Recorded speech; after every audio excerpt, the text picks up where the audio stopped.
mga cadaver tombs, na tinatawag ding mga cadaver monuments o kaya ay transi, ay isang uri ng memento mori theme ng funerary art. Ito ay isang uri ng libingan na may rebulto na ipinakikita ang yumao bilang isang decomposing na bangkay o kaya isang kalansay. Ang purpose nito ay to inspire humility at ipaalala na ang lahat sa buhay ay pansamantala at may hangganan. Ang paggawa ng mga cadaver tombs ay sumikat sa medieval Europe around 14th century at tumagal ng mahigit 2 siglo.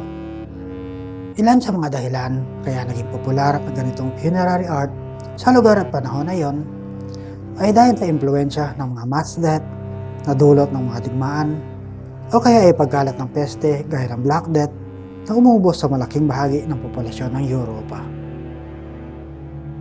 Ngayong araw na to ay titingin tayo ng mga larawan ng ilang mga interesanting examples ng mga cadaver tombs mula 1300s hanggang 1640s. Atin ang simulan ang ating main video.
At hanggang dito na lamang po.